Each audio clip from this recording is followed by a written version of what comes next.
Hey there, Everton fans. Cole here from the 7500 To Holte and Holtecast podcast and Aston Villa website and podcast. I've been asked to answer a few questions ahead of Thursday's game at Villa Park against Everton. Of course, it's only been a matter of, I think, 11 days between the two games, so I'm just going to go through a quick number of questions here and answer them to the best of my ability.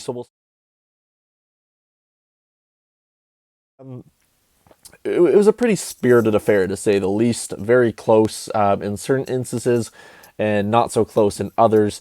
For as much slate as Jordan Pickford has been given by England fans, Everton fans in the past, he had a bit of a worldie on that day at Goodison Park. But you know what? To be honest, if he wasn't in goal for you guys, it probably could have been at least four to the Villa easily within a few instances without some fantastic saves on his part. So all in all, a very good win for us. It gets us closer to the goal of finishing on 50 points. Having never seen Villa be this comfortable in the Premier League, only supporting since the 2010 season, roughly. It's just kind of nice to know that we can relax and not have to worry so much about relegation and all that kind of stuff. Villa sit 11th, 7 points behind Everton in 8th. What have you made of your season so far? It's been fantastic. I know a lot of people, maybe I shouldn't say a lot, but a good chunk of the fan base is a little annoyed and a little displeased with how the season's gone. I think with the crazy start that we've had so far, or I should say at the start of the season, and then, you know what, the same thing as Everton. We both had very good starts, which is great to see. I always like seeing clubs that aren't your traditional quote-unquote top six get those top six spots, but you know what? That's West Ham's job at this point to do. We've fallen off alongside Everton, that are obviously still in a shout of getting at least a Europa League spot. But for us, you know what? All in all, it's been a very good season. I think anything more is just a bonus at this point.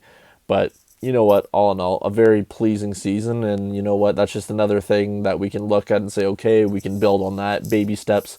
We'll see what next season brings. What have I made of Everton's season so far? A little surprised, to be honest. I've always liked Everton. I've always considered them to be a proper club, well run, proper fans. And what I mean by that is just a club that doesn't give up on its own. And I guess what I also mean by that is it's rooted in your club to not only grow homegrown players and put them in your first team, but it just seems like one of those clubs where you can go to. It doesn't matter where you are in the world, and you feel like you're at home. I don't know why. I've never been to Goodison Park, but I just always kind of get that feeling every time I've watched a game when it's been playing at Goodison. So that's what I mean by that. But with your season so far, I mean, it's been excellent. Ancelotti's done everything and more, to be honest. I think he's getting probably more out of this squad than maybe the quality that's there in certain areas. I think this is going to be a big summer for you guys like it is for us. So it'll be interesting to see what goes on with you guys as well. But to be honest, I'd love to see Everton in Europe. I think the likes of Everton, West Ham, just like I said before, your traditional top six kind of getting shut out and different clubs getting into the spots. It's nice to see. It's nice to see a little bit of variety. And I think that's why we all love the Premier League and I guess English football at its kind of core. Let's go on to the next question. Best and worst player for Aston Villa this season. Well, let's get off. Let's just get away with the bad. Get that away with. I feel a little harsh saying this, but you'd probably have to say Ross Barkley at this point. Started off so well, then just prototypical Ross Barkley, unfortunate injury. Then we had the COVID outbreak, and we still don't know everybody that's had it. So was he one of them? I don't know. We don't know the recovery time that leads with COVID either. So that's kind of something to consider as well. It's just unfortunate because there's a player there, and you guys know that, of course. He came from Everton, and I feel like with him, it's just one of those cases where he had so much hype at such a young age, and then whether it's personal issues or injuries, it hasn't come together. So he'll return to Chelsea. Most definitely, no one's going to spend 40 million on him unless they're under some kind of drug. But anyways, or drunk. But probably best of the season. A lot of people will probably say Jack Grealish, but To go kind of away from that, I'd easily say probably Ollie Watkins, to be honest. To have a capable striker, has probably been our best striker since Benteke in the Premier League, and that's going back a few years now at least. So it's great to see. It's great to see that spending 30 odd million on a championship striker, has paid off. It's very well to see that the support around him has really kind of adapted to his play style as well. And it's unfortunate that he won't be featuring for us against Everton, of course, since he got his second yellow in our previous game against United for diving simulation, which is probably the biggest joke of all considering it's United. But anyways, I digress there. Let's go on to the next question. If I could have any player from Everton, who would it be? A little bit of a tough one. You look at the squad and it is well balanced in certain areas and kind of unbalanced in others. If I'm looking at Villa's needs, probably wide midfield or central.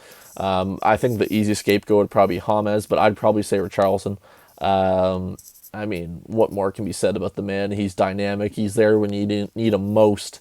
And I think with that being said, he adds a little bit of flair that every football fan loves. So I'd probably have to say him. Our likely lineup for Thursday, a little bit of a tricky one. I'm going to obviously assume that Wesley still won't have enough game time under his belt to be starting. But anyways, I'll start from the back. So you're looking at Emi Martinez in goal, Matty Cash at right back, Ezri Konsa and Tyrone Mings center backs. Left back is Matty Target. Midfield's a little bit interesting. Dougie Luiz hasn't been in the best form. He's not an out-and-out central defensive midfielder. I think that's been beyond apparent and needs to be higher up the pitch, but nonetheless, he'll probably start. So probably Dougie Luiz, John McGinn, and most likely Ross Barkley. Then you're looking at your attacking three, so wings will probably be El Ghazi and Bertrand Traore with probably Keenan Davis as our striker. Apparently Jack Grealish might be on the bench. I doubt he's going to start. He hasn't been in the starting lineup for, I think, 13 or so games now, so probably ease him back in. I'd not like to see him get so quickly injured again, but that's probably our starting lineup. Next, we'll go to the predicted finish of the season for Villa. You know what? It's a tough one. I think we're sitting 11th right now. I think Wolves are 3 points behind, but we still have that game in hand, which I think actually works out to be Thursday's game anyways. So it's a tough one, but I'm going to I'll give a range. I'll say, you know what, probably between 11th and probably 9th, and I'm more than happy about that. It's just kind of weird to be a Villa fan and not worry about relegation. It just kind of makes me feel uncomfortable, even though we're technically comfortable, of course. My favorite film being the random question. That's actually a tough one, to be honest. I have a lot of favorite shows, but not too many favorite films that I can kind of think of. The one I would probably say is, I think it's Miracle at St. Anna or St. Anne. It's a World War II film based on World War II with, I think it's Americans going into Nazi Italy, and they have a whole kind of storyline within that. That's probably my favorite.